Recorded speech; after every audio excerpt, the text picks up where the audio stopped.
Good day, gents, and welcome to another episode of Father's Fire. My name's Jody Cedric, and every week we get together to explore the joys, the challenges, the triumphs, the sorrows, and yes, the fun of being a dad. And I want to tell you, man, since last week's episode of A Dad's Experience with Suicide, the outpouring of love and comments and of support have been truly amazing, and even the questions. And so it made me realize that it might be good for me to do a part two to share with you some of the practical things that Judy and I, have put in place to ensure the safety of not only our child that's struggling with those mental challenges, but also the rest of the family, because all of us are affected. And so I thought I would give you guys some practical tools this week to help you if your family's going through those. But before we jump into that, I want to remind you that I'm part of the Speak Fire family. We're an incredible group of men and women who are trying to impact lives by helping you become the best versions of yourself, as well as I want to give a shout out to Rethinking Rich, who gives me lots of support and advice. And so thank you guys for being a part of my life and part of the show. So with that said, after last week's episode, I had a phenomenal opportunity to meet with a really good friend, a man that has become a really good friend over the past year. And as I was talking to him about some of the challenges, the more intimate challenges that we as a family have undergone over the last 5 years, he made the comment. He said, "Wow, Jody, I can't imagine what you guys are going through, and your ability to stay positive and to stay upbeat and to still be willing to reach out and uplift other people is really, really inspiring." And so I want to thank him, first of all, for that comment. But I also wanted to address that because I think a lot of times we look at people that are doing everything to put on their game face, and we think that everything is going on awesome in their life when there could be a tornado happening in their home, in their mind, in their heart. And so we need to give everybody a little bit of grace, because you never know what the backstory is as they are working through their individual problems, either as a person or as a family.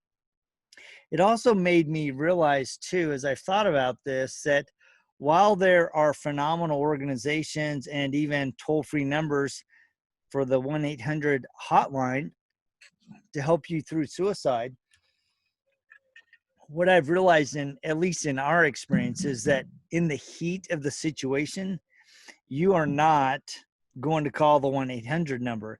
They don't have the background. They don't have the experience of your family, other than if you were to call them, what you could share with your heart. And what I found, at least in our situation, is that there's so much chaos, so many things happening all at once, that the last thing in your mind is calling a 1-800 number. And so we've tried to take a very practical approach to trying to implement things ahead of the crisis and address things as they happen or are building up to happen. That if we can get those things in place early rather than later, it makes a huge impact.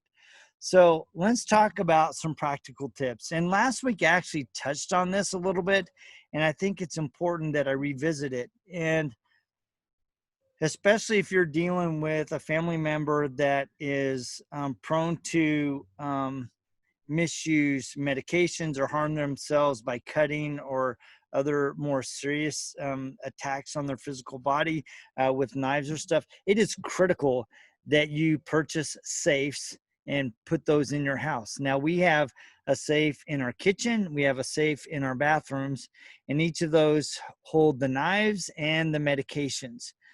And quite honestly, when we first implemented those, I was pretty frustrated. I was pretty aggravated, and in some ways felt a little like a prisoner in my own house, that I would even have to lock away these items that for most people, they're just everyday usage. And so I've had to really realize that those safes are like a fence, and they're protecting my loved ones, both the person that has the tendency to go to those items and also the siblings and me and my wife, because when your loved one is in that mental state, I mean, it really, really is unpredictable. And so I have to look at those as safeguards, not imprisonment. And that requires a shift in your mindset of going, you know what, yes, I'm having to put these restrictive things in place, but these restrictive things are in place to protect my family, to protect every single person. And so I've really had to change my mind shift about implementing some of these things. The other thing, and I talked a little bit about it last week, is you need to make sure that you are getting the psychological counseling for that loved one, and maybe even yourself and other family members, because it truly, truly does affect every single person in your family.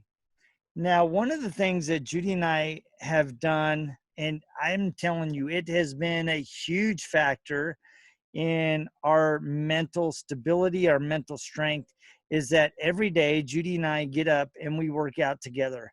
And that has been a phenomenal time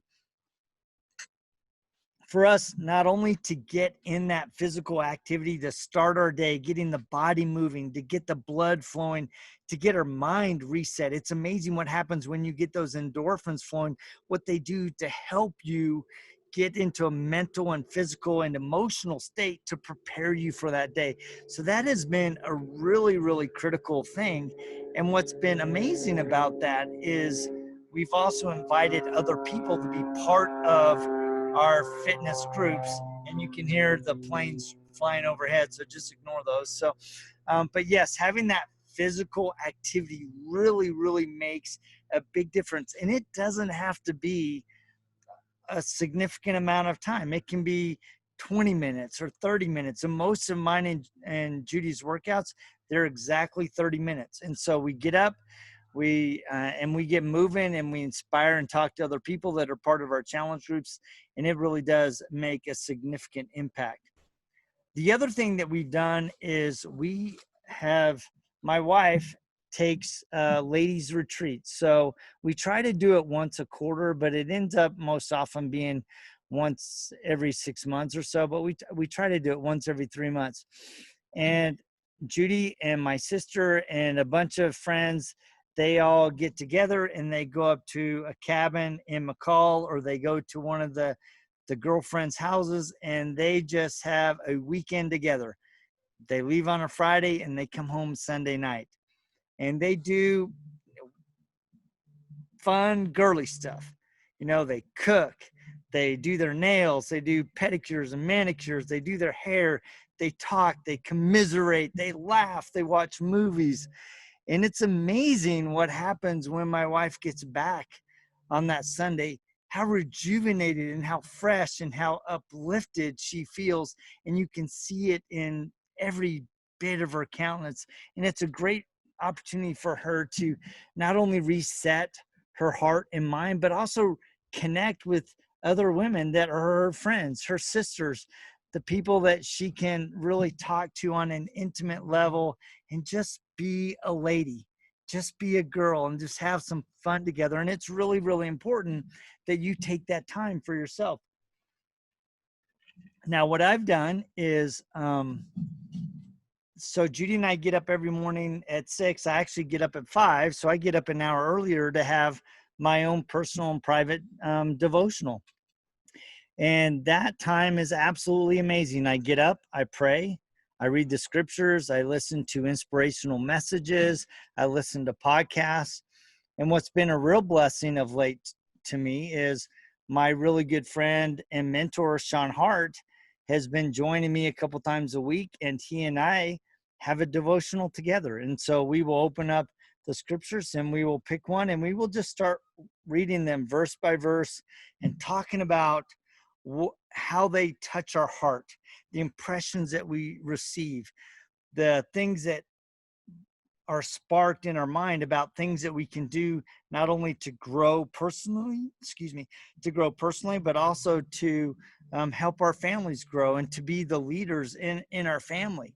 And so that has been just a phenomenal time for me to have somebody that I can share not only spiritual things, but very intimate and personal things. And having someone that you can walk through and become stronger as brothers and as friends is really, really has been a critical thing for me in helping me stay in a strong mindset.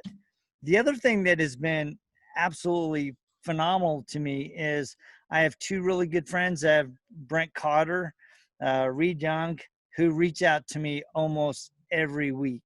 And it's great. I mean, Reed, I especially love him because sometimes he'll go, "Hey, man, just wanted to call," or sometimes, "Hey, why don't you come over and help me bend some metal?" Because he's a fabricator and he can make some amazing things, and I can't do crap other than be the heavy, right? To be the grunt.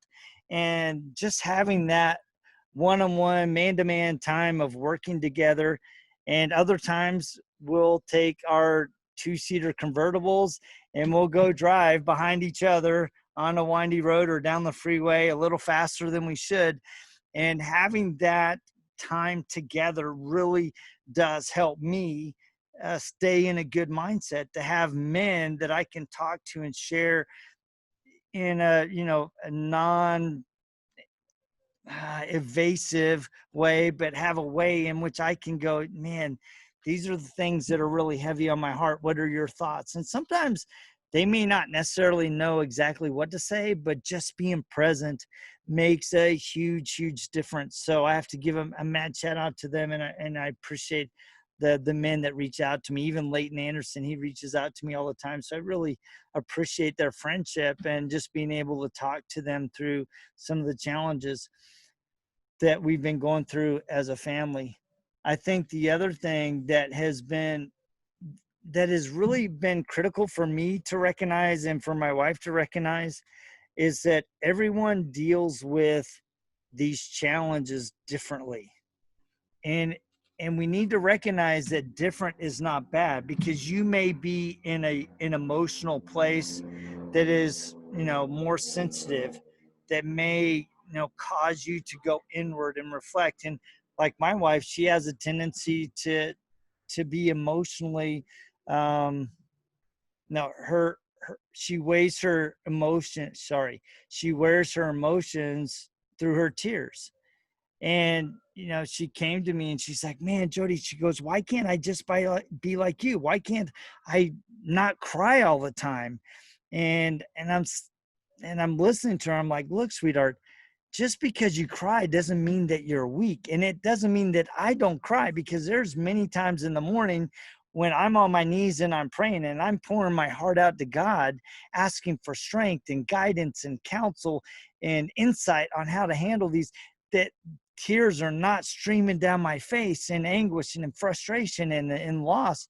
And then once I get it out, then I can stand up and I can walk and be the strength that you need to be." So just because you may not necessarily see all of my tears doesn't mean that they happen. And also, I may just deal with things a little differently. And I have made the mental decision, sweetheart, that I am going to be the strength that you need. And so that when you're struggling, I'm going to do everything I can to be the strength that will help you through those challenges. And that kind of realization, while it's been natural for me to do that, it was reinforced earlier in the summer when I was really, really weighed down with the challenges confronting not only our daughter, but also our son. And as I'm out wandering and I'm just pouring my heart out to God and I'm wrestling with, what I should do and how I can help, and really feeling kind of impotent, um, I the Spirit rested on my heart and said, "Be the strength while finding the strength." And that really hit me. It's like, I need to be the strength for my children. I need to be the strength for my wife. And while I may not necessarily feel like I have the strength, I have to dig in and I have to find that strength and I have to be determined to be the strength that they need while I'm finding this strength. And what I found is that as I lean into my wife, as I lean into my children, that I find strength emotionally, physically, and spiritually that pushes me to a higher level that I never ever expected within myself. And I'm able to face these challenges with greater optimism, with greater fortitude, with a greater determination to go, you know what?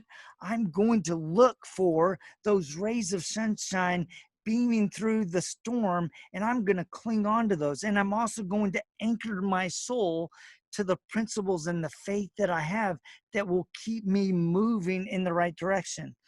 And it's easy when we are caught up in the minutia of an experience that all we see is the chaos, instead of keeping our sight and our heart on the vision of creating a unified and strong family and being the husband that our wife needs.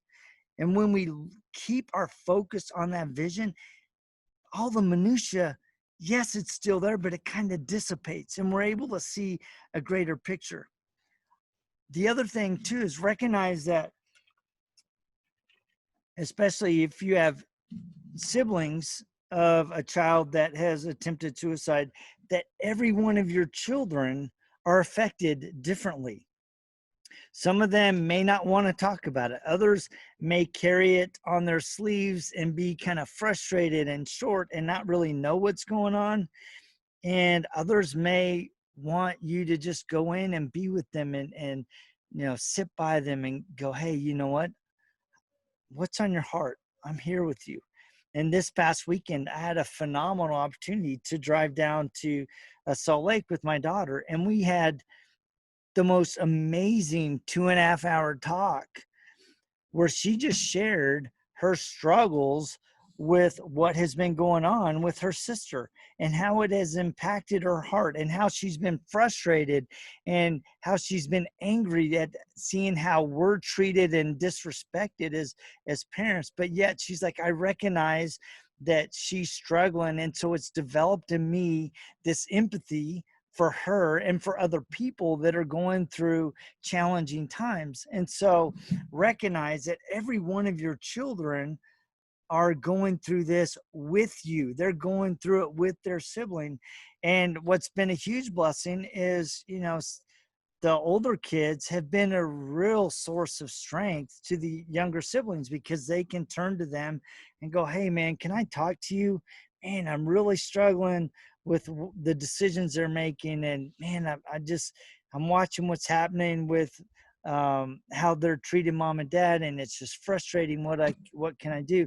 And so having that strength has been really, really critical for the kids. Back to my wife's question to me. She's like, man, how come I can't be have the same emotional fortitude or not cry so much? As I was thinking about that and thinking about my own experiences, and as I told her, I was like, look, just because you don't see all of my tears doesn't mean that I'm not struggling or that there are not moments that I myself are sad and frustrated and in anguish. And as I was thinking about that, I ended up writing a poem, and I thought I'd share it with you because I think a lot of times we're experiencing these challenges of life and we're just like so frustrated that we just want to scream and we just want to get it out of our heart and our head and our mind, and we just want to be free from it. And so as I was wrestling with these thoughts, I ended up writing this poem, and it's called Roar. So I'd like to read it to you, and hopefully it'll have an impact on you guys. And it's a Jody poem, so it's not a great poem, but it's from my heart. So here you go. When you just feel like crying, when you just feel like giving up, when you want to scream at the world, roar in your heart. Roar in your silent prayers. Roar in your anguish. Roar through the tears and clenched teeth. Roar as you rise to face the day. No one will ever hear the roar of your heart, but they will see it in the way that you stand. Roar. As I've worked through that, and I think a lot of men are like this, and maybe it's coming from a man's perspective. A lot of men don't like to share their emotions. They don't feel comfortable with it. And so internally, they're wrestling with this frustration, this anger, this impotence that they feel of not being able to help their loved ones or to control the situation. And what I found is that as we dig into our heart and we embrace those dark moments, because I think a lot of times we just try to push them away. It's okay to embrace those dark moments, but it's not okay to stay there. And so once we've embraced them, we've thought about them, we've gotten it out of our head, we've written it on paper, then it's up to us to get up and stand with courage, to stand with the determination to be the strength for our wife, to be the strength for our children. And it's not always easy. It's not always easy. But I found that as I walk with purpose, as I walk as best I can with unity with my wife, and as I care for her and I love her and I lift her up, and I also commiserate with her and also express how I'm feeling with her so that she knows that she's not alone and feeling frustrated and sorrowful. But you know what? It's like, look, sweetheart, this is where we are, and this is where we're going to go together. And this is where we're going to take our family. And I think a lot of times we get so frustrated at what we can't do that we miss opportunities to do little things that have significant impact. The other thing that has been a huge impact, and I started this at the beginning of the year, is I created a grateful journal. So every single day, I write at least 3 things that I'm grateful for that day. And what that has enabled me to do is to see those rays of hope that are shining into my life, that are really blessings, that are showing me that God's walking with us. And what I found is the more that I'm grateful, the more that I see the true blessings that are happening in my family. And so while they have been challenging, and while some of, I wouldn't wish these experiences on anybody, they have been refining experiences. They've smoothed out rough edges. They've exposed rough edges as well. But as I've embraced them with humility and said, you know what, I need to improve. I need to hold my tongue. I need to hold my temper. I need to talk with greater love and compassion and empathy and try to understand how they're feeling. It is making me a better man. It's making me a better husband and father. At least that's what I feel like, and that's what I'm aspiring to be. Guys, I want to thank you so much for walking this journey with me, for allowing me to share these experiences with me. I wanted in part to share these with you because I think a lot of times we're in the heat of the moment and we don't know what to do. But if we can do the things ahead of time, it will make the heat of the moment not so hot. And it will put us in a mindset that will enable us to calm the situation, to calm the hearts, to bring healing to the soul.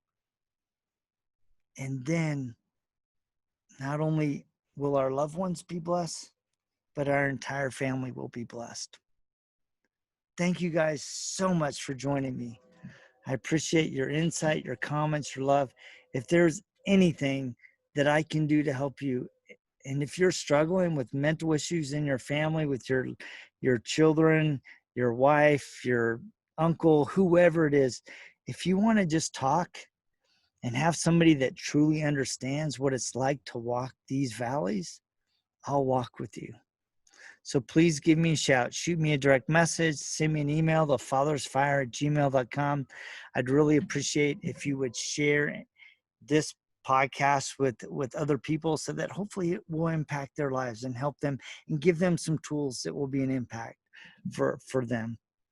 Once again, thank you guys so much for joining me, and we will check you same time, same bat channel, just next week, right here on Father's Fire. See ya!